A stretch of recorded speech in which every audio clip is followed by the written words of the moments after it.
far you have come on your own, but never alone.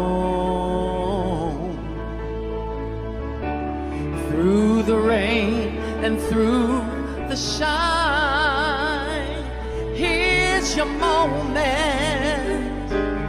it's your time. You stood tall and now you see, standing in your destiny. 100 women growing strong. 100 women where you belong. You stood tall and now you see, you have reached your destiny. Woman, woman.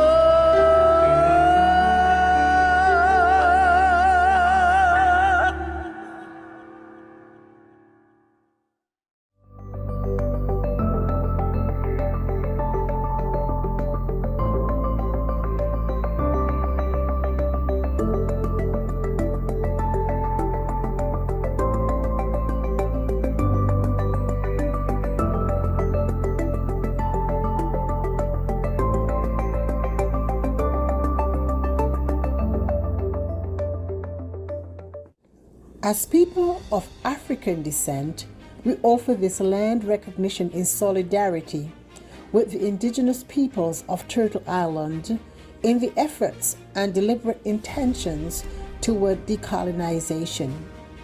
As people of African descent, we acknowledge the land of Turtle Island that sustains us, express deep gratitude to its indigenous peoples, and pledge to honor our dignity and divinity that ultimately connects us all.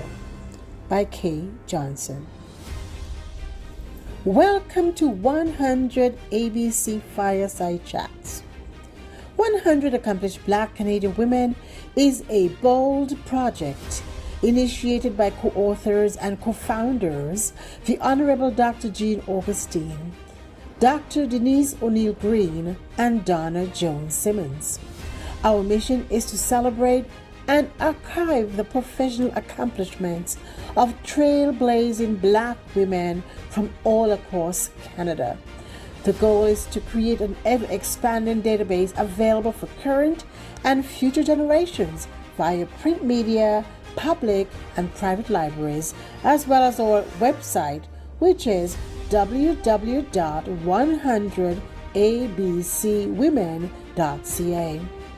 In addition to our fireside chats on topics that matter to our communities, such as education, healthcare, entertainment, creative arts, trade union, and so much more, we offer biennial book launching galas and biannual symposiums. The co-authors and co-founders would like to take this opportunity to thank each of you for attending today's fireside chat. We know that you will find these sessions educational and inspirational. So sit back, relax, and hear from our brilliant and talented honorees.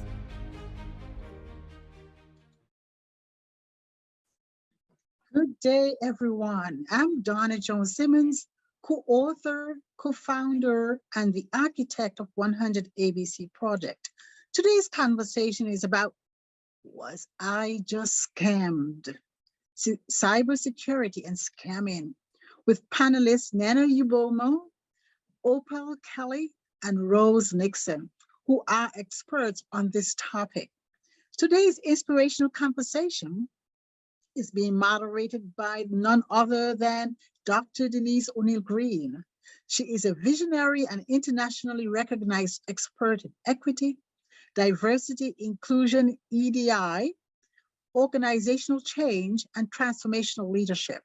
She is a president and principal consultant of Denise O'Neill Green Consulting.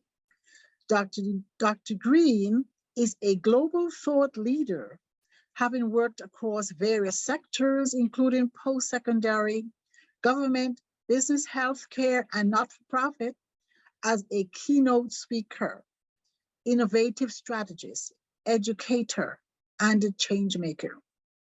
Today, I'm sure you will hear some scary stories about being scammed, and will realize that you are not alone when you put your guards down. Over to you, Dr. Denise O'Neill Green. Thank you so much, Donna, and welcome everyone to our session today. Was I just scammed? Cybersecurity and scamming. And the topic today is a focus on cybersecurity experts. Today, we'll provide advice on how to detect when you are being scammed and how to protect yourself. So before we get into the discussion, want to introduce to you our wonderful panelists who are also 100 ABC honorees. We want to start out with Opal Kelly. Opal Kelly is the CISSP CISA, is a senior manager at TD Bank, where she leads the risk management portfolio for TD's core banking products across North America. Over her technology, risk, and consulting career, Opal has delivered on multiple high-value, large-scale, transformative projects and recently managed the cybersecurity compliance function for TD. Opal has long history of allyship, advocacy, and community involvement. She currently serves as a board member of a nonprofit B3 organization, Hey Black Girl, and on the ISACA Global Certification Review Board. And Opal, when you get a chance to share with us, like to know what CISSP and CISA is, so that the audience is fully aware. Our next panelist is Rose Nixon. Rose Nixon is the declutter coach, who is an award-winning entrepreneur, published author, coach, and mentor. She's the founder and CEO of Really Organized, Really Organized Now, RON, an organizing solutions company that offers in-person and virtual sessions and resources to help people declutter their minds and living spaces. Rose's entry point into technology is via social media, where she co-founded and hosted Moms Embracing Tech, a weekly live online interview style show highlighting the journeys of entrepreneurial women and moms worldwide. She has earned several micro-credentials in digital fluency for the workforce and tutors adults in social media one-on-one basics. I think I might have to take advantage of that. Rose values giving back to her community through volunteerism, mentoring youth and adults, as well as encouraging everyone to be confident in showing up as themselves and sharing their skills and knowledge. And our third panelist is Nigerian-born Nana Yabomo, and she has demonstrated leadership within corporate Canada and in the community.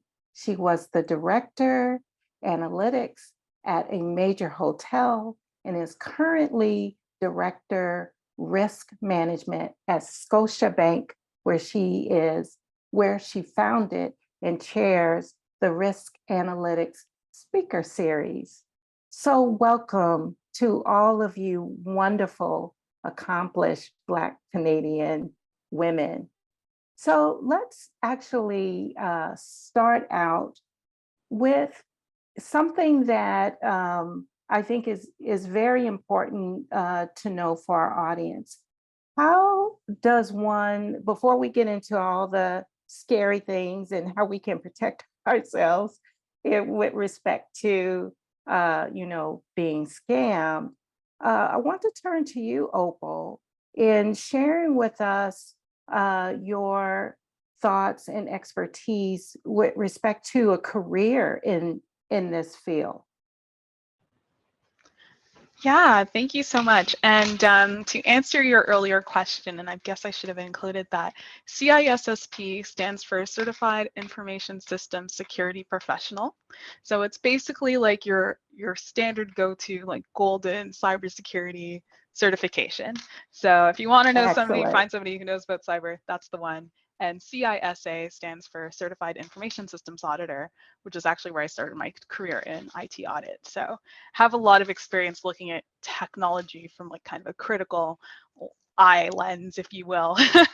So yeah, great question. So how do you get started in a career in kind of technology and cybersecurity specifically? So for me, it certainly came from a place of curiosity. And you hear some great career stories. Some folks who were like, they knew what they wanted to do when they came out of the crib and they went ahead and did it. And that's their life story. And I applaud that. Mine was a little different. I had certain interests more actually in the medical field at first, sort of saw the way that the world was evolving and the role that technology was taking, actually first in medicine, which I found really interesting, the kind of innovations we were doing there. And then I got more curious about the technology itself that they were using to do that. And I thought, wow, there's so much of a world of possibility here. I want to get into it more. But one thing that I was seeing, and this was about 10 years ago, before this kind of became more of a hot topic and became the things you see in front of the Congress room floor nowadays, which was around how is this whole privacy and data thing going to work with all this technology that's getting this information? How are we going to, be secure and safe in a world that's so, online and has so much data on you, and how does that work? And so that's what got me into technology risk. So really it kind of started from when I finished high school, I took some courses that would set me up to get into college, university.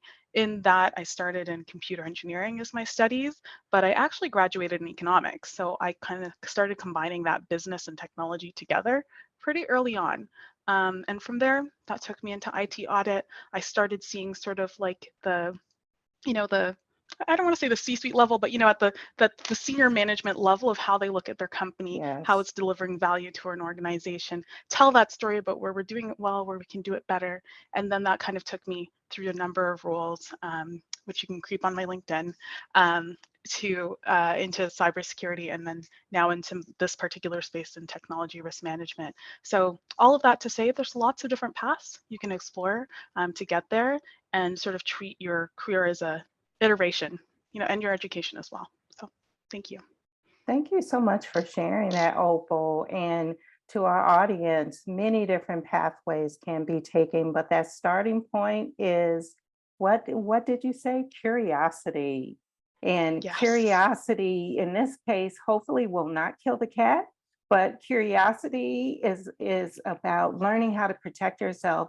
And you spoke about different courses that you can take and so forth. So let me sort of turn over here to Rose. In your bio, you noted that you actually teach a course on social media one-on-one. I know that's not exactly cybersecurity, but certainly getting into the area of social media opens up yourself to different aspects of potentially being scammed. Could you just share a bit with us about that course and how individuals can utilize that course again to protect themselves? Thank you. That's a great question. So my landscape of being, sorry, my role as being part of the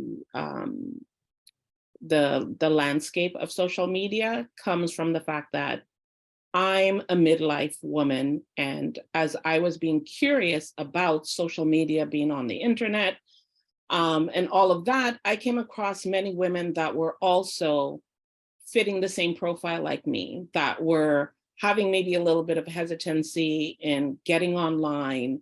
And as a result of even forming Moms Embracing Tech, I met even more women who were like very skeptical, very scared, very apprehensive of being online for partly a lot of the reasons why we're here today, regarding scamming, defrauding, feeling unsafe, and feeling maybe that social media was like this dark entity. And so what I help people do is to just gain confidence in knowing that to some extent you have the power to control some things when you're online and on the internet. And awareness is a big part of that. And so that can help you. The more you know, the more you know. So the more you know, you become more confident. So I focus on the basics. For me, unlike Opal, I do not have any background. Okay, from the back end, from developer, from analytics, I do not have that background. But from a user perspective, I know that there are those scary things. We've all seen the emails. We've all clicked on a link. We've all browsing through just even Google and, you know, the pop-up ads and all of these things can be very scary if you're not in awareness that there are, first of all, people out there that are spending a lot of time devising ways in which to get into your privacy. And online, you become susceptible to a lot of things. So, you know, I try to just give women the reassurance that it's okay to be here, just be in awareness of, stay educated.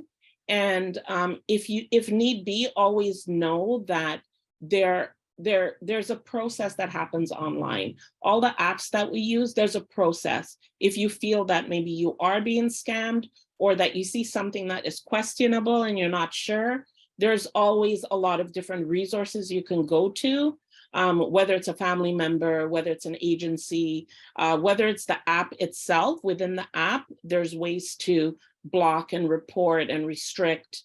So take advantage of those things, be in awareness of your settings, no matter where you are online, no matter what the tool is that you're using to get online. That's the first place I think most people should start, is how do they set up their accounts? What are the settings providing for you? And we all know that when you click on certain things and you want to sign up, there is all the legal jargon that's like 25 to 30 pages long. And it tells you that you cannot sign up for this thing unless you click that you've read the privacy statements, right? And security statements. Now, we all know no one has the time in the day for that. So we all blindly, to some extent, we just click because we're like, I gotta move. Like I'm here to just do things. We don't have time to read that We don't have tiny time, print, and and they we're ready to are move aware on. of that, right? So it works. It works against us to some extent because we do not have the time. And scammers also know that we do not have the time to read the legitimate privacy and protocols that these companies have set in place. So that's where they know that people do not have the time to investigate it, analyze it, go deeper. We're just clicking all day long. We're clicking, click, click, click. So we've got to take that power and the control. Absolutely. And actually, Rose, you're mentioning that makes me think about there is power in our hands to be able to protect ourselves. Nana, I'd like to ask you, bring you into this conversation, given that we're in this digital era and everything digital affects cybersecurity. How do you sort of see that? How the digital era affects us in so many ways. And I like the way you said it, Rose, in our position as women in certain years, a certain age bracket, I would say. So just turning it over to you, Nana. Yeah, thank you so much. Thank you, everyone. I just want to give a little more background about myself. So okay. I have engineering as my first degree, but all through my career, I've been in data and analytics and data science, as you may call it. So I have certifications. I have degrees from U of T, data science, and I'm also doing my PhD currently. So my word That's has great. been, That is great. my word has been the world of, data, math, and everything that had to do with quants. So I actually co-authored a book called Beyond Math, also with my teenage girls. People always ask me, how were you able to get a 16-year-old child to actually author a 128 pages of math? So that's something I take pride on. So yeah, that was kind of our COVID project. So Beyond Math is on Amazon too. And yeah, and it teaches critical thinking and thinking out of the box for children between the ages of 8 and 13. So back to So a your little infomercial there for everyone. Go on to Amazon and check out Nana's book. Okay, Beyond Maths, yes. right. So back to the question. So having been in data analytics for years, it's all about numbers, right? And you know that we say that data powers everything we do. So data is just a collection from your stories. So whenever you're telling stories in any form, what we do is simply we take your stories and we pull out information from it to use for either good or bad. So when you are giving out data, even as I'm speaking now, I'm giving out data because it's being recorded and it's on YouTube. So one can always go there and pull information that can be used that can use positively or negatively against me as an individual. So when we go to social media and you're doing anything on social media, like I participated in a conference in July, and what I spoke on was social media and fake news. That was the topic I spoke on.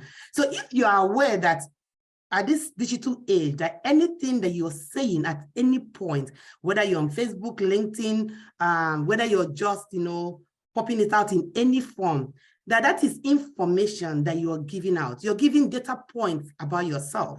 I was talking to someone and I said, when I go to Facebook and I see all these ads, sometimes I'm just curious. I want to understand what the information is all about. But then when they tell me to register, I am not going to write my real name because I am aware that I'm giving out data. I'm not going to put my real number. I'm not going to put a real email address because I don't want to give it out. One of my own experiences was, putting one in one trading site I saw on Facebook. And believe me, they've been writing to that email address. They've been trying to call. They've been writing to me with a very wrong name. Think about if I gave my real information. That one data that I gave out, I have received nothing less than 100 calls from different companies just looking for this one person.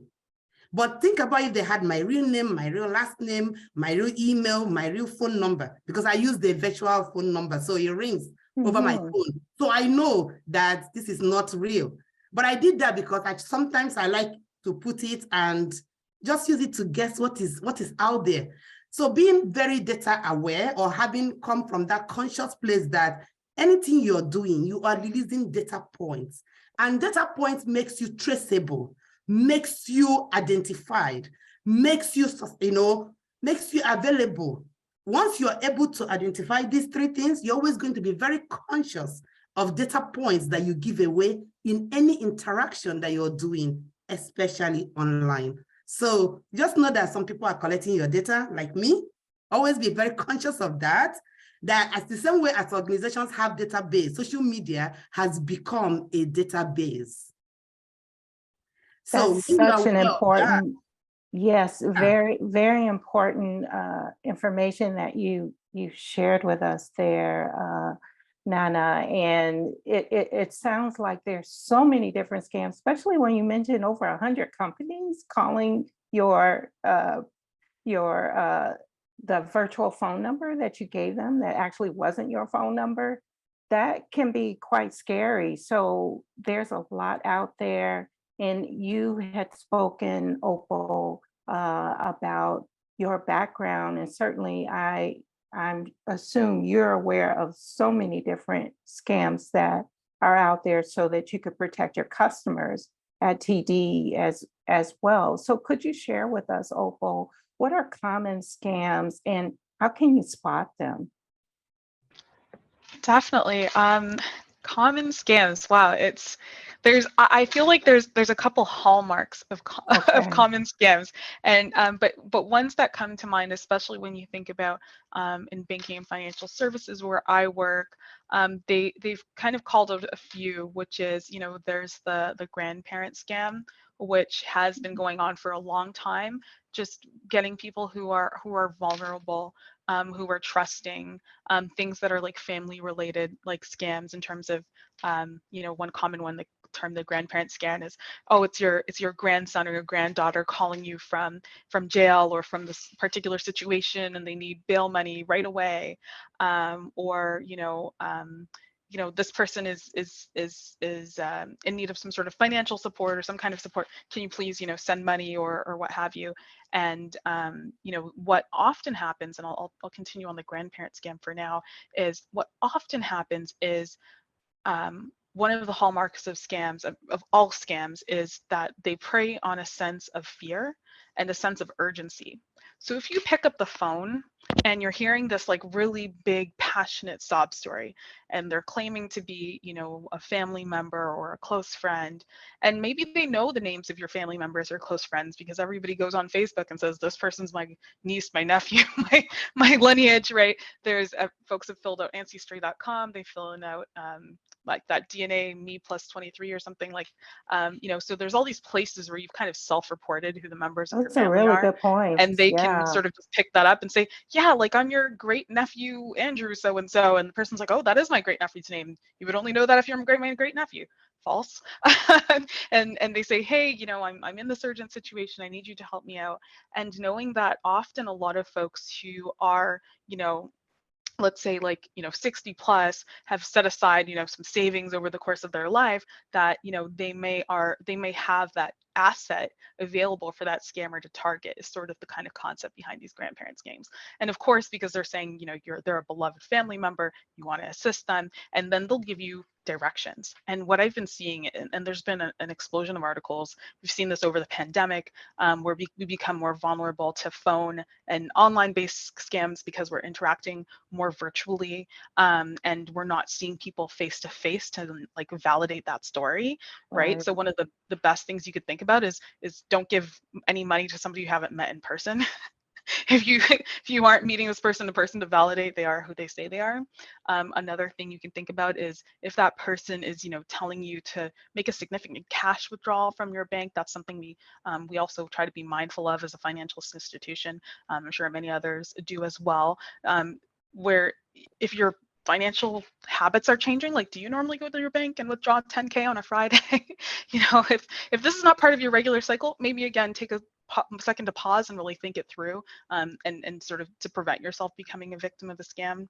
And then also if they ask for, you know, like cash payment to be handled by somebody else or delivered by somebody else, where it's like, oh, it's my grandchild who needs this money to get out of jail, but there's some random stranger I've never met who's picking up this money, you know, from my house or from a coffee shop, you know, to deliver that. That's an unlikely scenario. So again, be mindful. And the very last one is gift cards. And I'll talk a lot more about gift cards over the course of this, but the CRA does not take payment in gift cards.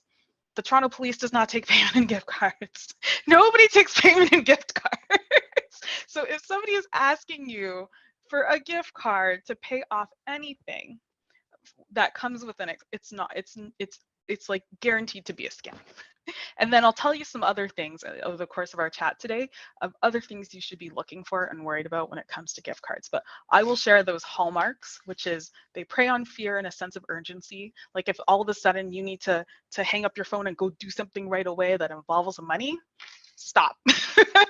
Think it through. Call a friend. Let's play Who Wants to Be a Millionaire. Like call your trusted friend. Call your person who knows about tech. Go like, yeah, let me just chop this through you. Does this make sense? I don't know. Like I want to Right. understand. And so just take that time.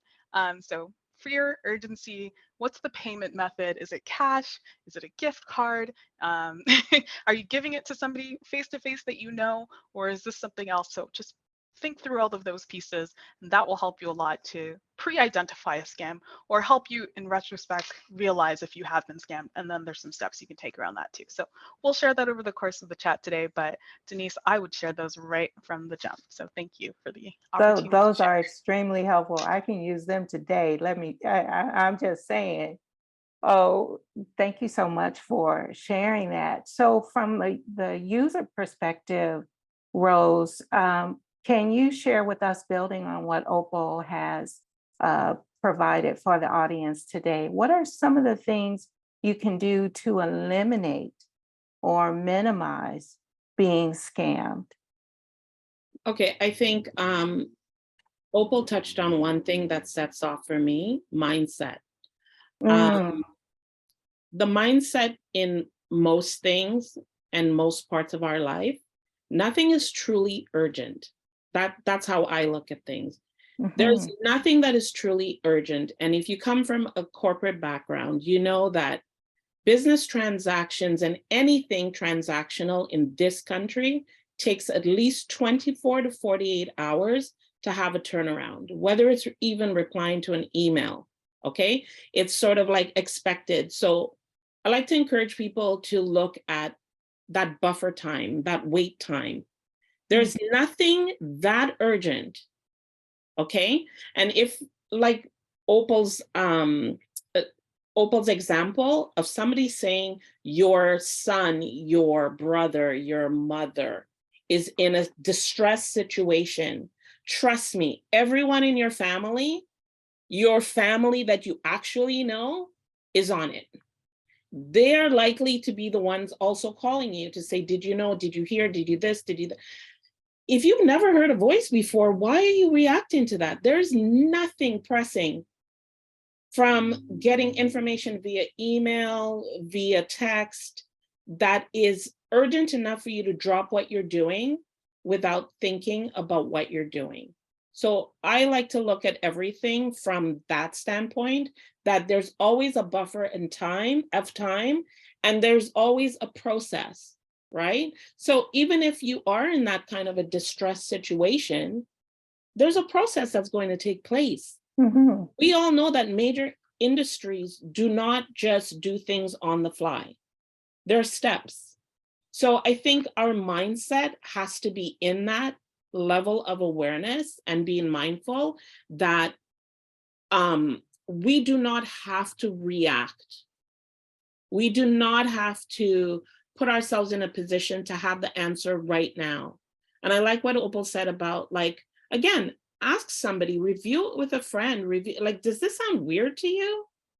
If I know I'm in the habit of always getting emails from 100 ABC women, I know that the emails are meticulous. I know that they're organized a certain way. I know that they look a certain way.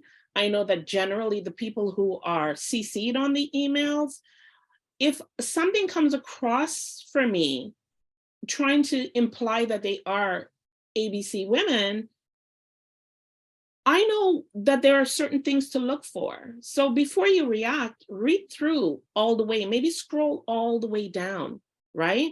Take a minute, you know, if you have the person's number that generally is the one who manages or handles whatever agency or company or string of messaging, get in contact with them. Use the phone. Like, I know we stepped away from doing a lot of things the old way, you know, rotary dial phone calls, I get it. But this phone is still a phone. So the people in your contact list are the people that you put in your contact list, who you authorized to have contact with you. So now get on the phone.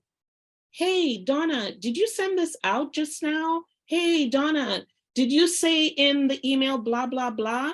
Oh, does this require payment of blah, blah, blah? Like, get in the habit of authenticating, get in the habit of double checking, get in the habit, like even now, like most things that you click on or most things that you subscribe to have two-step authentication. It's called. Right, yes. And I think that's beautiful, because I would rather know that I have to take a few extra seconds to authenticate through my phone ringing up with a code that then tells me go ahead and put, and it's literally in a blink of an eye, it's sent to you. So there's no time gap. It's instantaneous, right? And you also then have to instantaneously react to that. You can put it in within a set time. So I think for me, like, I love it. As much as it might seem like a bother to a lot of people, oh, all these steps, all these things. Listen, we've got to Nana's point, our data is the most valuable thing right now, right? And companies know that, fraudsters know that, everybody knows that, except we don't value that our data is an asset. And there's a lot of things that get attributed to it. Money is one. Like, companies are selling it. Fraudsters are selling it and using it amongst themselves. So when you do sign up for one thing, 100 people call you, or you start seeing a flash of emails in your email box or on your text, because now that one company that said sign up for Bitcoin has traded your information with everyone in this Bitcoin circle, as an example. And I just think, like, we need to really not just lay back and just let people do whatever they need to do with our information, right? So we have to be responsible as well. So as much as things happen, to Opal's point, yes, there's going to be a process. There's people that you can report to, and then you take the steps if you realize, oh shoot, like, I ended up not realizing that I clicked, and now they you know, like the whole chain of events that tend to happen. So right. And really, I really appreciated what you shared about that authentication step. It's irritating, I have to admit. And if I don't have my phone next to me, and I actually, unfortunately, lost my phone for a couple of hours, and I almost freaked out, because you do have so much tied to your phone. And there's a certain responsibility you have to take on in order to navigate all of this cybersecurity that is happening, and to make sure you keep yourself safe. So Nana, I'm interested in hearing your thoughts about holding yourself responsible so that you don't get scammed. Like I mentioned, I don't like having to do that second step, but I do it because of what Rose mentioned. That's one way of holding yourself responsible. What other ways can we hold ourselves responsible? Yeah. So one first thing I would like to kind of make everyone be aware of is that, remember that you're the one that actually will have the loss. So if you think about it, I am the one that is going to bear most of the loss. So when you think about it in that way, you find out that you are the first person that should have the accountability to be your own risk manager. So you have to be your risk manager. Like for me, I'm a risk manager for Scotiabank, but I'm also a risk manager for myself. That's the first role that you should actually assume. For example, very few things that I do. Let's say I get an email, and one of the first things I do in an email is that I click forward. Once I click forward, I will be able to see the full address of the person that sent the email to me. So once I see the address of the person that sent email to me, if the person said Scotiabank, then I will see @ and once you see the @ you will see that it does not say scotiabank.com. So immediately it is not scotiabank.com, you automatically know that this email is coming from a source that is not the actual source. So these are it's very easy. For example, if I see a domain that looks like, but not exactly what I'm thinking about, I just copy the domain and type it on Google. It sends you to the landing page of that organization. That automatically tells you if that organization is actually the real organization.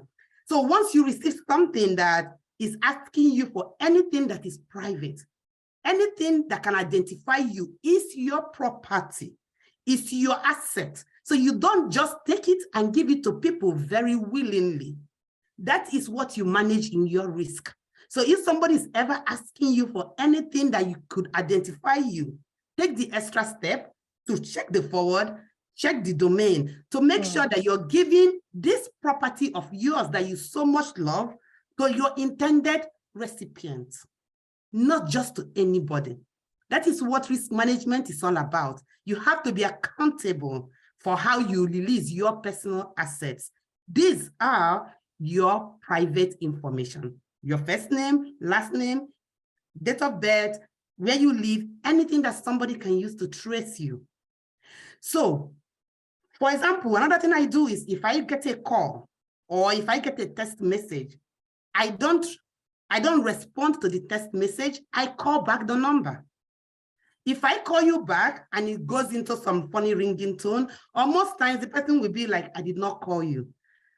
It doesn't take like a second to do that, but I don't respond to things. The only thing I respond to is if I am on a website and I type in something and they said they're going to send me a text message now, when I get it, I know that it's my action that corresponds to this. So in that way, I'm okay to react. But things that come random, risk managers don't take things that come random. Managing risk is managing your reactions. So that's one thing that I really want to put out there. We are all risk managers of our assets. And whatever you identify as your asset, manage it like a risk manager. Thank you. Oh, I love that. Don't take it for granted. Take your own responsibility. That's excellent. Nana for president. Although, I don't know, being president these days isn't what it's cracked up to be. Just saying. So thinking about emails and getting a lot of emails from different areas. One of the questions in the chat was about getting a lot of emails where you have to verify your ID. Is this a common practice from any bank? And this is a question to any of you. Go ahead, Opal. I would say no, not really. So the place that your bank verifies your ID is in branch. Now I'm talking about banks that have physical presences. There's a whole different, more fintechs who are online only. And just so you're aware, that is a different risk management game, to Nana's point about being your own risk manager. But so if you think of your typical brick and mortar bank, and myself, obviously I work for TD, so we have branches. It's when you open your account with us that we ask you to share, your driver's license or something else that tells us you are who you say you are, so that we know we're doing business with you. And then also, you're at our physical location, we've got all the signing and stuff, and you're doing business with us. Now, we would not send you an email to say, hey, could you just upload the latest copy of your passport or driver's license just to make sure we're still good? We would never do that. Just to be clear, we would never do that. And if you are ever concerned, or if you get an email like that, again, just take it to, and again, if you have a brick and mortar location, take it to your local, closest physical thing and say, hey, I got this message saying that you guys, weren't sure about this, or you were worried I wasn't saying who I said I was, and you're going to shut down my account. I just want to run that by you and, make sure you have everything you need and that my accounts are still good. And, again, they'll probably take that opportunity to let you know that it likely was somebody trying to scam you for your personal data. But also it's great because then, we're also able to warn other customers who might get something similar because, of how they're engaging with the internet or social media, wherever the scam source is. But no, we do not ask you to verify your personal information by email. And I think, a similar piece, if I don't want to jump ahead because you might ask that question, Denise, but I saw another one in the chat about go ahead. information. So I see a question in the chat saying somebody had their purse stolen, which had her bank information, or I guess maybe her banking cards. She reported it lost. It says to the appropriate authorities. I'll assume that means like the local police department or what have you, has like a lost and stolen case open. But it does show that like money was taken from her bank account. Now, what's interesting here is it says the bank has refused to reimburse her. So there actually is, I believe, the Bank Act in Canada, I believe, which is the one that tells you the limit to which you are liable. And so don't quote me here, and I know it's being recorded, so I would say I would direct your attention there, but there is a cap of your liability so long as you have, show that this was not an action done by yourself, and that you obviously report it. So if you called your bank to let them know that your credit card and your bank card were stolen, so that they knew any activities past a certain time period were illegitimate. Plus, if you've also, of course, informed the local police to open a case to, again, help assist with that awareness. Typically, organizations would then say you would not be liable for, either any amounts whatsoever, or for the amounts past, that certain dollar limit. I think it's like $50. So, that response is surprising. Now, it's a little different if you had cash in your wallet and the cash disappears. Unfortunately, the bank doesn't back up the cash you had in your wallet. That one's fully for your own risk management. But I would just direct your attention to that. And of course, Rose mentioned there's always a process. There's a process when it comes to things that scammers may be talking about, but there's also processes for our own organization. So if you are getting a response that you don't think quite sits right with you, you can always actually ask to escalate that to the next person. Some folks have like customer cares type departments. Other ones have like ombudspersons, et cetera, that you can find on their website to kind of escalate your concern or query if you don't feel like you're getting the right answer there. So just be aware that, of course, as financial institutions, we're here to serve you. We want to make sure we're doing a good job as possible, and we do have policies for that too. So wanted to respond to that because I felt a bit surprised by that response they've received, and give them some tools they can follow up with. And make sure you know about your bank's policy for reimbursement in case something like that does happen. But there's also, you mentioned Opal, reporting things to the police. I've heard of some scams where they will call you and say the police are coming to after you because you haven't made a certain kind of payment and so forth. For example, I believe Nana has an interesting experience to share in relationship to that kind of situation. Are you willing to share that with us, Nana? Yeah, sure, I can. And I just wanted to add something to what Opal said. Yes, please. So for me, one of the things that I do is, I've lost my bank card before, but the very first place I called was not the police. The very first place I called was the bank.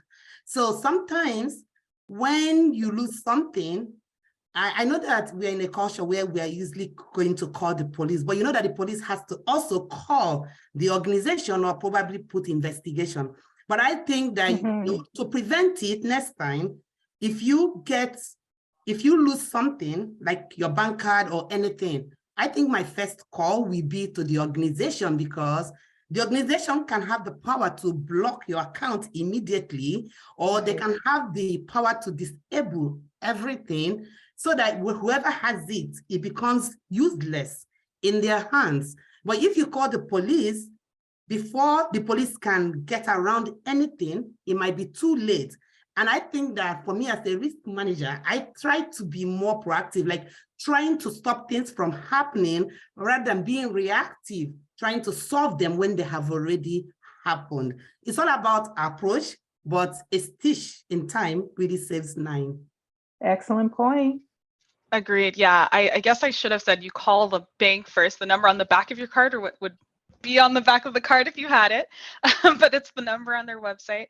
It just, I don't know, maybe when I read the scenario, I was thinking, oh, their purse might have been stolen like out of their vehicle or something. That made me think about the police. But yes, Nana, 100%. Call your organization because they can lock that down. So this is where urgency plays a role. So this is where you can be urgent. This is where urgency and timing is everything. Absolutely. 100%. Absolutely. And if you don't have a phone, or they stole your phone, again, if you've got a brick and mortar one, you walk right into the branch and do it that way. Yeah. Connecting with the organization is the first thing you should do before heading to the police, right? Then one of the stories, like, I want to just share my own personal experience. And one of the reasons why I like to share this experience is that I think that happens a lot to a set. And when I say a set, I call it the new immigrants, right? So it happened to me too when I was a new immigrant. So sometimes we leave a different place, come to a different place. And when we come into Canada newly, we are so much like, we're so much afraid not to ruin, the whole journey of years that we've been planning to come into this good place. So for me, one day I got this call, and I've done my tax twice in Canada, and someday I got this call, and the person at the other end said, oh, the CRA has sued you for not paying the balance of your tax that you're owing, and that your case has already been taken to the court, and they need you to make a payment of $1,000. And one of the reasons why I said that it's so funny is because they actually right. They kind of get, maybe I think that was around the time that the CRA, I think they were scammed, and they had a lot of information that came on board, right? So that was around in a ballpark of how much I was owing. So for me, I was like, oh, I'm going to be sent to court because I'm owing 1,000. I haven't gotten my Canadian passport. I'm not going to ruin it, right? No. So immediately that became the fear everybody was talking about. Afraid of not losing, of not entering into trouble in Canada. I'm like, what should I do next? What should I do next? They're like, okay, we can help you make this payment. I was in the office. And they said, do you have any store around you? I said, oh, there is Chopper's Drug Mart. They said, okay, go quickly there. We are going to be on the phone. They actually were on the phone. They did not allow me to drop because they didn't want me to think. They didn't want me to talk to somebody else. They just kept me engaged and, making me feel very afraid. They were offering me help. So I went down to Chopper's Drug Mart, and they said, can you see any Apple cards, iTunes cards? I'm like, okay, yes. I said, it's only 200. They said, yes, you can buy 5 of it. You just give us the numbers, we'll use it to make payment. I wasn't thinking because I was on the phone. So everything they were giving me, the instructions, at that time, I was on the phone. So there was no time to validate. There was no time to process. And so I got these cards off Chopper's Drug Mart, and then I was not leaving the store. I said, is there any place quiet that I should go and sit on? I said, oh, do you have your car? I said, I'm in downtown Toronto. I don't have my car. So I have to get back to the office and look for a conference room. And then they were like, oh, just call up, just give us the number. So at the time they were now disturbing me to give the number. They were not allowing me to go back to the office to get a conference room. That was where it just clicked. Why wouldn't you allow me to go back? I was just supposed to just climb an elevator, get back to the office, go to a quiet place, and give you the card. So that was when I now got the call, took the landline in the office and called CRA. And CRA said there's nothing wrong with my account. Then they called me back. I picked it and said, send the police, send them right now. And the guy got angry and then started throwing tantrums. So because I did not give out the iTunes number, I was able to get back that money from Shoppers Drug Mart. And that's why I said, always go back to them. I went back to them. They gave me back the money. But, when you're new in a place, don't allow people to kind of use fear to get you. Because this place has processes, like everyone has said, right? So just be careful. So that's one experience I really had. And I was so terrified that day. And that experience made me to actually become my risk manager. So when I talk from the point of experience. And we really appreciate you sharing that. I think a lot of us have had similar kinds of experiences where we had to check ourselves and think, okay, wait a minute. There's something that clicked to let us know this is not right. There's something that is not going right here. And it's so great that you were able to avoid giving them those, 5 gift cards? So Rose, if you could share with us, just given all the conversation that we've had, what are some things we can do to avoid being scammed on social media? And also want to hear from you, Opal, about you said there were more things you wanted to say about gift cards. So we don't want to forget that. So Rose, could you start us out here?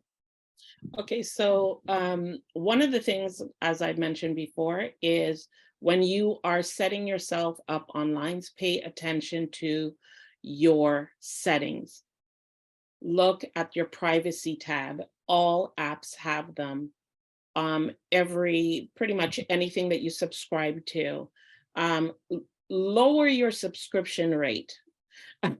First of all, it crowds your email, right? And what happens is now your email is crowded. So that clutter that's happening in the email box is very deceiving and distracting. So it kind of puts you kind of off a little bit, that if something legit or not legit is coming through, sometimes you don't know how to decipher what's what, because there's just so much and you're signing up for everything. So you're expecting that you would get emails from so-and-so and this and that. So, pick maybe even it's once a month, clear out your email box. You can set up filters, you can set up ways in which for your emails to just automatically be deleted. And get into the habit of if you haven't shopped or you haven't enlisted or read or anything, some of these things that you've subscribed to, because everybody says sign up, or there's a box that you have to click once you do enlist for something to subscribe to getting ads and emails and offers, and therefore you will newsletters, and so that fills up. And then if you have a company, sometimes the company has associated affiliates, and when you check the box, they too then also start to flood you because you said yes. So you're getting it from all directions. So it's very important to stay clean and clear as possible, especially in your emails and your texts, your SMS. So limit how many things that you sign up for. Keep an eye on your spam folder. Technically, like for me, anything that falls into spam, I don't even look at it twice. I don't even really review it. I maybe once a day or once I'm in my email box, I will go to spam regardless of why I went into my email box and just click delete all. That's it. Like I'm not even looking at it. So even if there was, unfortunately, a legitimate subscription or response from somebody maybe that wasn't in your active contact list, they'll send it again. There's no real urgency. They're going to send it again because there's a response time. So they'll see, oh, Rose did not respond to the email I sent 2 days ago. They might resend it. Or because most companies and organizations have auto send, the thing is going to auto send in 5 days, 7 days, 3 days, whatever the case may be. It's all programmed in to make sure that they continue communication with you as a consumer, right? So no worries there. So I think concentrating on your spam as well. If you're on social media, take a look at like your followers list, clean that up, declutter at all stages, unfollow some of the people that are on your listing. Do not, again, social media is notorious because there's click this, click that, see more, all of that. If it's genuinely something that you're not really interested in, don't go with the emotion of just wanting to find out. That's where curiosity does kill cats. Don't tap that link. It has nothing to do with you. And in this day and age, for example, that everybody is on, let's say, the Bitcoin. I use Bitcoin only as an example because it's very popular. So because there's legitimate Bitcoin organizations, but the majority of them, everybody just wants you to see what they're selling and their program and this and that. And it's like all the same. So unless maybe you got a referral from a friend who used a certain organization and has had success with it, I would suggest you do not click or engage, period. Like there's a lot of elimination that you can do by just simply not engaging at all. Do not give it a second thought. Do not give it, a question mark. Maybe I'll do that later. No, just keep scrolling. And also too, you're online, but limit sometimes how long you're online. Sometimes the longer we stay, the more we think like online is our family. Let's talk a bit, let's share a bit, let's do this a bit. Next thing you know, you've sold yourself out and you've given away too much to too many people that have nothing but to maybe harm you or your livelihood. So I think just be conscious, be aware, and we do have that control. Like, we don't have to subscribe to everything. We do need to clean up, just like in our living spaces, clean up once a week, clean up once a month, clean up, seasonally. Double check how you've set up stuff. So for example, if you're an Apple user, you have your wallet. I personally don't use my Apple Wallet, period, to buy anything online, right? I go directly to whoever or whatever. But a lot of people are very much about just scan. Everywhere they're going, they're just scanning. But everywhere you're scanning, you're leaving a trail. You're leaving your data. You're leaving everything that is valuable to you out there. So I think we just need to rein it in a little bit and just be more conscious of engaging with things that are actually valuable to our businesses, valuable to our livelihood and to our lives in general. And I think integrity plays a big part. Like, if you feel like something is kind of weird, it probably is. If it's too good to be true, it probably is. Not everybody's looking out for your best interest. Everybody's out there to make a buck, and the fraudsters are there to not just make it, but to take it. So you have to just be really, really careful. Do you recommend, Rose? You gave such a wonderful list of things to do. Do you also recommend something related to clearing out the history in your computer, or the cookies, or yes, passwords, or something like that? I don't think sometimes some people realize that incognito is a thing. When you are online, like when you're doing even your Google searches, pretty much everything, hit the incognito tab and do your searches. Okay, that's going to help just eliminate some of that kind of activity, because I find it very useful. So unless, like, for example, even if I'm going into like my CRA account, I still go in incognito. Okay, and there's some things that when you go online, it doesn't actually allow you somehow to do it via incognito, I guess, based on how the organization has set it up. And what is incognito? Just for those of us who is like aren't private. It's a private viewing, private search.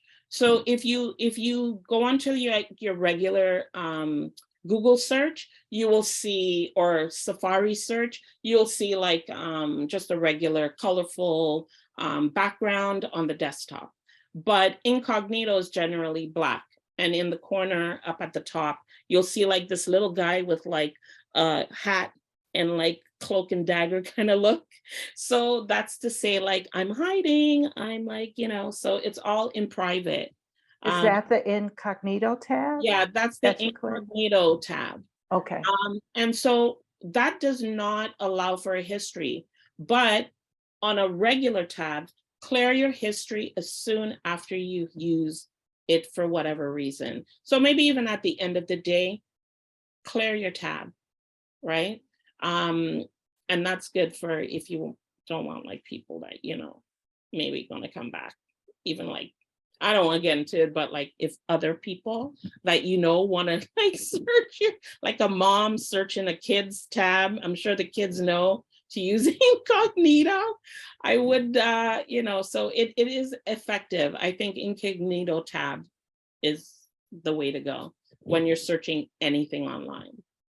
Now I know what that's used for, Yeah, to keep other I find people it very from knowing frustrating. what you've been looking at online. Yeah, and it doesn't keep, I mean, maybe Opal can talk a little bit behind the scenes. I don't know if she can, but if she would like to, maybe expand a little bit on maybe how the incognito or privacy tabs work, uh, in terms of that, like what information is actually holding, because visual to the eye as the user, you can see that everywhere that you've gone throughout that day, if you're using incognito tabs, is not in the history tracking. Okay, only the stuff on the live regular search. Yeah, and I That's the can point. add a little bit. So Yeah. essentially, so with Incognito is a Google Chrome browser feature that you can use. I think the top right corner, there's those three dots, and you can open an incognito browser window or tab. Essentially, what it's doing is it's stopping the data collection. So Nena, she's into data, and I'm sure she's even got her tidbits to add. But as she said, right, and I'll summarize. Actually, I had this thought. So I said the only data that people have on you is the one that you've given out. And you can give out by doing lots of different things, including just your searches. Your Google search or your browser search shows what you're interested in learning about. If you look for how to remove a nail from your foot, Google will probably infer you stepped on a nail in your backyard, right? So you get little data points like that. What incognito browser functions in Google Chrome can do, or what I would personally suggest, is actually getting a completely private by design browser such as DuckDuckGo, which is available. You can just, anything you do in that browser, you don't have to do any special incognito tab. You can install it. I have it on my mobile phone. You can have it on your laptop, desktop, iPad, whatever.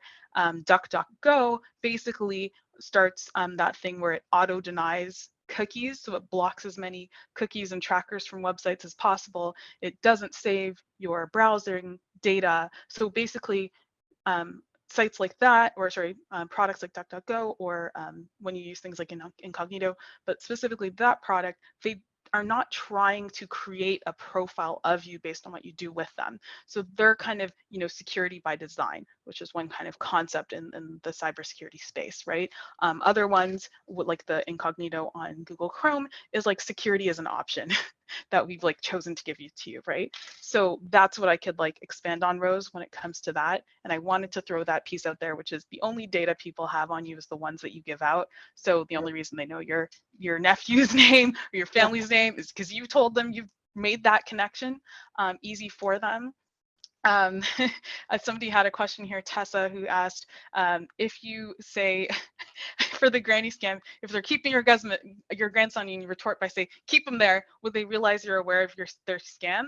They just might, and that's fine. It hopefully means that, you'll exit the conversation sooner. Another thing that I was going to share in my tips and tricks for dealing with things that may be a scam is hang up. is honestly, you're getting a call, you're not expecting it. I get so many calls. If I pick up the phone and it starts with lobby music or elevator music, that is not a person calling me, and I immediately hang up. Whatever you're going to do is probably try to convince me that I owe somebody money that I don't, because it's a scam. So if you're getting a call you're not expecting, hang up. If it's somebody who's not in your contacts, hang up. If it's somebody who's telling you, some dramatic high stakes situation is happening and they need your money, hang up and actually look up your grandson's number and call him directly.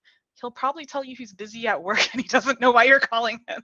And you could really understand more fulsomely that it really was the driver behind a scam. And so some websites, this is a question here, some websites identify that they use cookies. What do you do then, especially if you need the information? So another thing that's happened, and thank goodness for new privacy laws such as, and I forget what GDPR fully stands for, so either the Global Data Protection Regulation, or forget what the G stands for, but it's a European one. They have another one, the California Privacy Act, that came through. There's another one coming out for Quebec that'll be in place starting next year. So what they've done is actually start having sites give you options when you land, and you'll see a box that says accept all, and they make that really bright and shiny, and you'll probably see one at the bottom that says reject all, tiny little ugly font.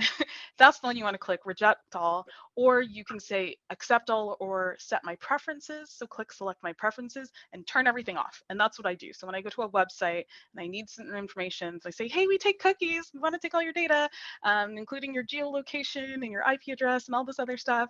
And I personally don't want to share that. I always make sure that when I'm entering the site and they're presenting those cookie options, I'm denying and rejecting basically everything I can. And usually there'll be one thing left called strictly necessary cookies. Those typically don't have that level of privacy, information tracking, et cetera, and you need it for the site's functionality strictly, not for data collection. And that's the one that I usually would leave on, just because that they do need it just to be able to see the site. Everything else I turn off. So I hope that like responds to those questions. And there's more coming, so I'm going to leave some for other folks to answer. But I did want to get to your question, Dr. Denise, about the gift cards, because it's the holiday Yes. season. And I was Yes. actually going to see, maybe folks can throw it in the chat. Have you ever bought a gift card? Have you ever received a gift card? Like, those are really popular, that like the checkouts at every place. It's like, not sure what to do. You want the perfect gift, just buy a gift card that can buy what they want. I certainly have given gift cards as gifts before, but I feel like there's some places that do it better than others in terms of how they control it.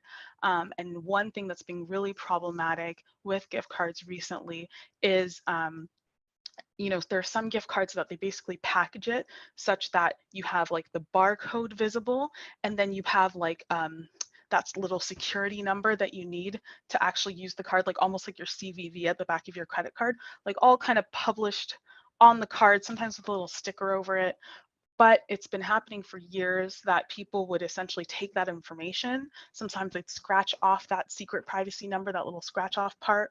Sometimes they'd scratch it off and replace it with their own, so you don't know that it's been like replaced.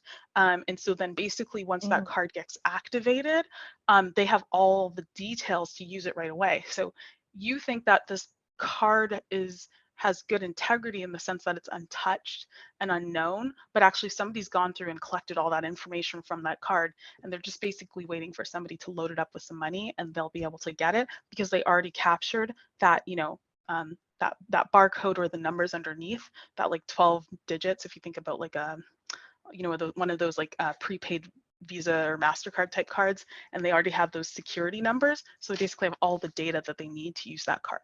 So that's one type of scam that's been happening with gift cards for a really long time. So you always want to check the packaging of your gift card, make sure it looks like it's got good integrity. But another option is also considering going to reputable websites. Like if you're wanting to give somebody an Amazon card, you can actually give them a virtual e-card as another option. Again, some security risk there. Make sure you send the virtual e-card to the right email address, that type of thing. But, those are options to get away from the physical scam issues. Now, there's one that's happening this holiday season. So I want to tell you guys about that. So what they've been doing is actually taking like printing a barcode at home and pasting it over the physical card in the store. So what you need to do if you are buying a gift card, last minute shopping, is I need you to, take the package and just feel around the edges and make sure that it doesn't feel like there's anything been added to it. Sometimes you can kind of even scrape with your finger. You might see that there's actually a sticker on top of the real one. And so what folks have been doing is they've actually taken something that's like an Amazon $50 gift card, and they've bought the technology to essentially print their own barcode, put it on top, so that when it gets scanned at the cashier register, they're not scanning the barcode for your Amazon gift card, they're scanning the barcode for a Home Depot gift card, and that saying for $50. And so when you cash out, you're going to spend your same $50 you expected to, but you're going to try to use that card and it's empty. And the reason why is because that barcode tells you essentially where you're loading the money to, like what account is this going to, if you think about it that way. And so you're thinking you're buying something to put it into an Amazon account, you're actually putting it into a Home Depot account. And guess what? Just like the other scam, they already have all the data that's associated with that other Home Depot account barcode to use it up. And you don't have that at your disposal, and now you've lost your money. So just really encouraging folks to be mindful about gift cards. Look for those type of things. Look for any kind of stickers over the top. Look for anything that looks like tampered with in any way. I know a lot of stores are becoming more savvy about this, but you have to be savvy as well. You don't want to lose your money. Maybe we're back to a time that cash is king. If you're meeting somebody in person, that's always an option. So just wanted to highlight the really popular scams happening right now all across Canada. It's been flagged by, I think, a couple of different police institutions all the way from BC to the East Coast, right here in Ontario. This is quite prevalent. So I wanted to give that heads up ahead of the holidays. So yeah, I'll pause there, but I needed to keep folks in the know about those types of things. So back to you, Dr. Denise. Yeah, that's extremely good information. And I had no idea that was going on with gift cards, and gift cards are so popular, at least they have been. I guess now it's time to just go back to cash or writing checks if you want to give those kind of gifts to friends and relatives and so forth, nieces, nephews, kids. So one of the things that I think is really important for all of us to be mindful of is that there are always new scams happening. So now that we know about some things, the gift cards, decluttering our computer in different ways, being our own risk manager and keeping ourselves safe, what are some of those checklist kinds of things that you think is important for all of us to remain mindful of? And this is to everyone. Okay, maybe I'll start. Again, like we mentioned, awareness. We didn't talk much about passwords, but I think passwords are really important. Engaging in more complex passwords, changing them regularly. I think the really good suggestion in terms of passwords, which I've just started using within this past year, is devising passwords that are more like sentences or phrases, or like parts of songs that maybe you are only aware of.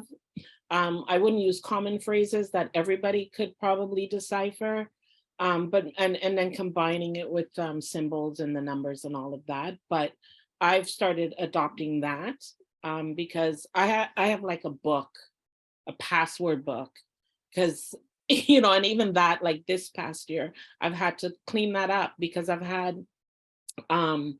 signed up for so many things over the years, and a lot of these things, the accounts are still there, but I don't engage in them. I'm not active with them. So again, let's just go through where our footprints have led us, and let's just re-examine whether or not we need to keep stepping in these spaces, or if we need to delete them, deactivate them, whatever the case may be.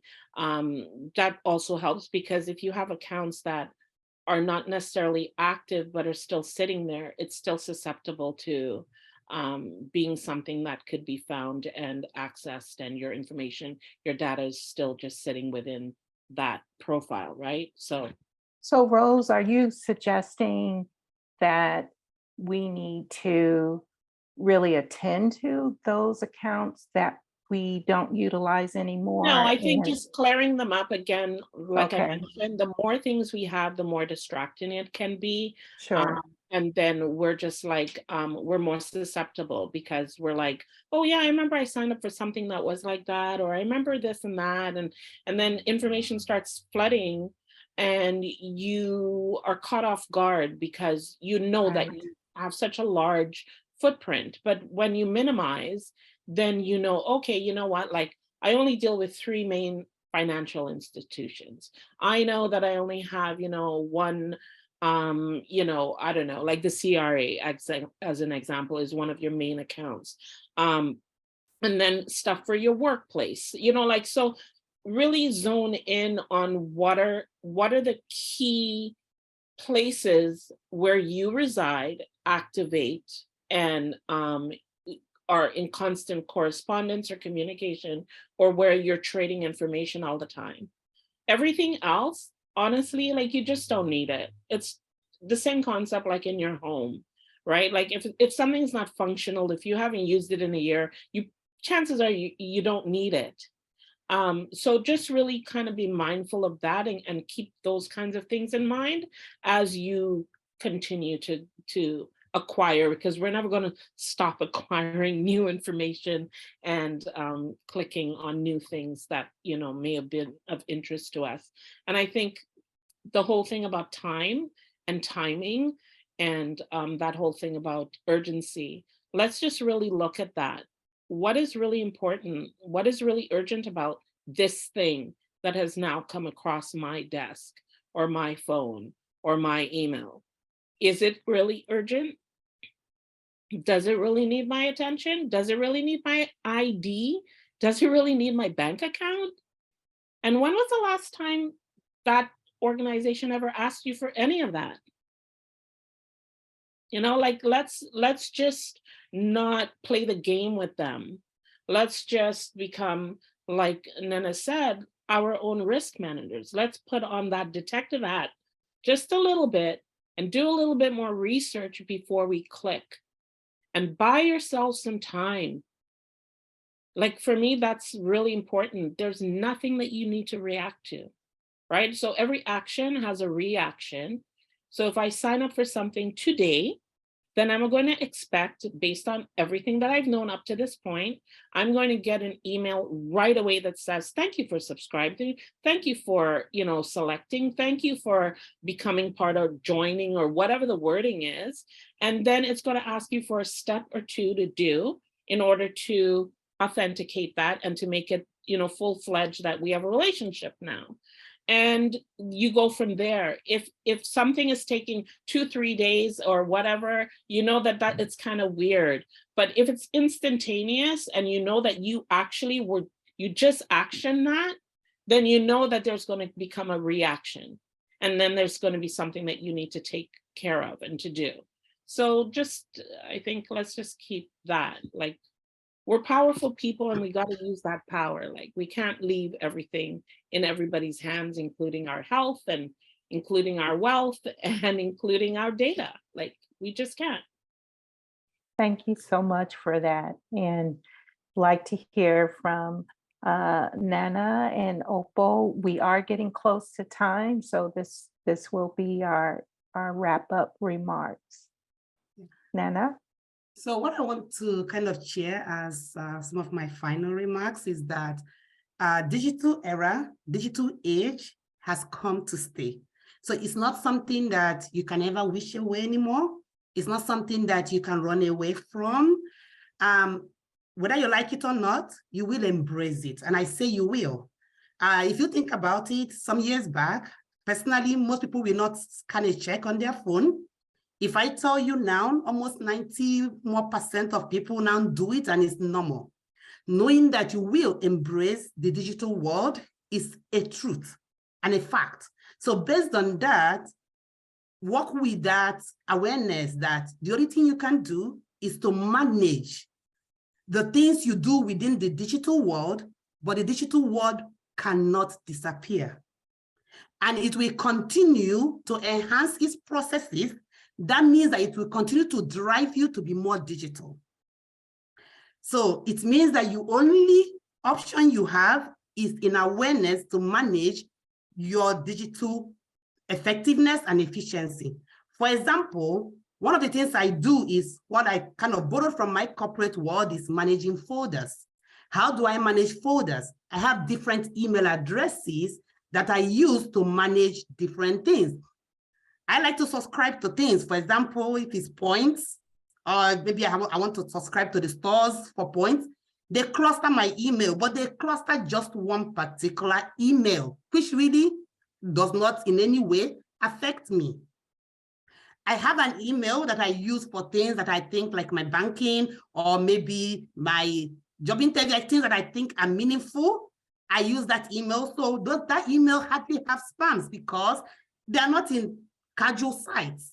Then I have an email that I use for casual sites and app. And it's even when they get into the hands of the spam people, it doesn't really matter because even when I'm opening for stock cards, sometimes I don't put my names in full.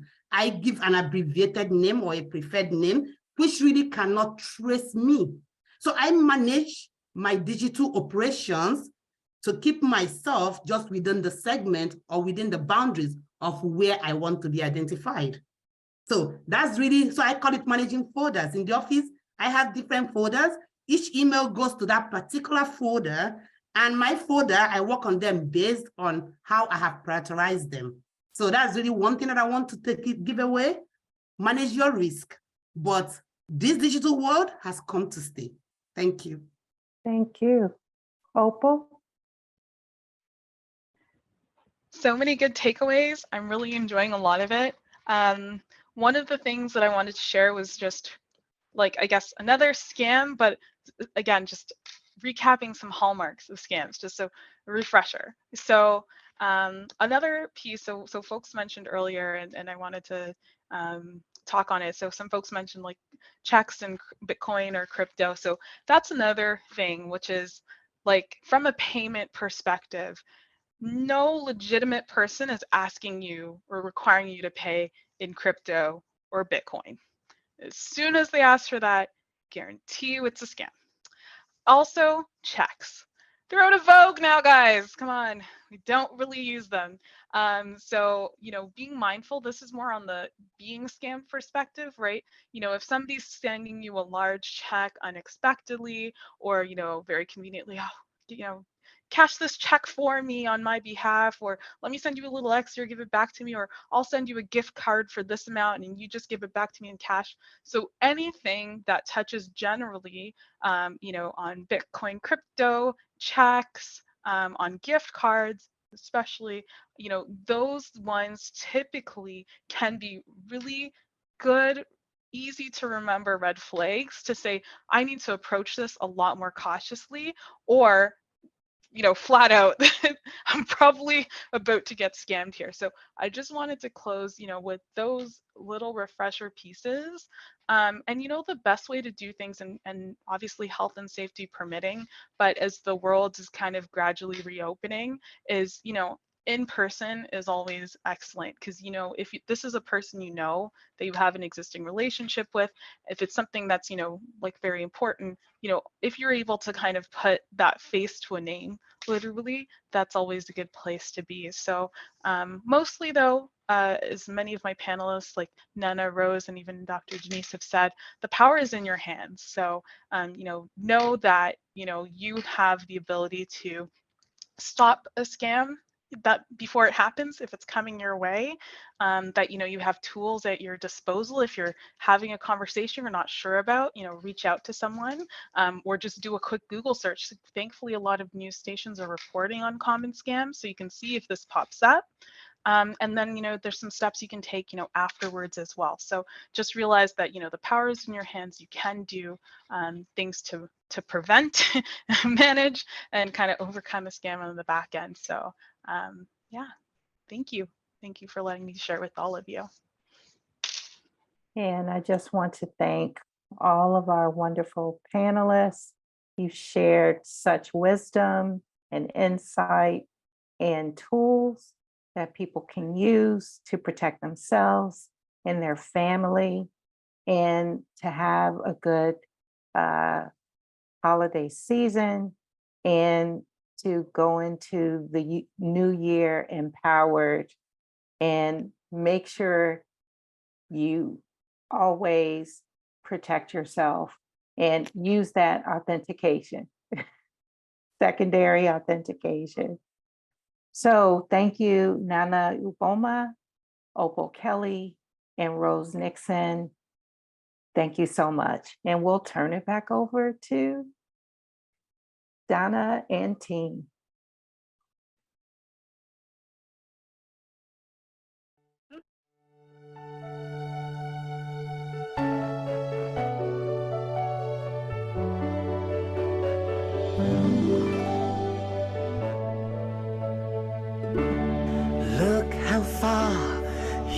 have come on your own, but never alone.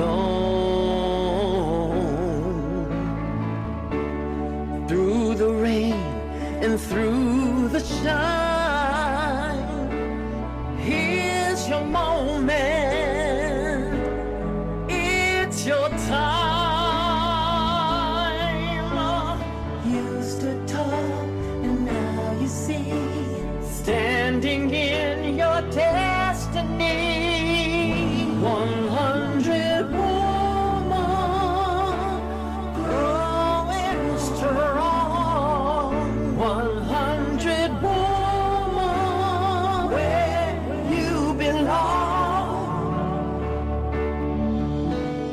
You stood tall and now you see, you have reached your destiny.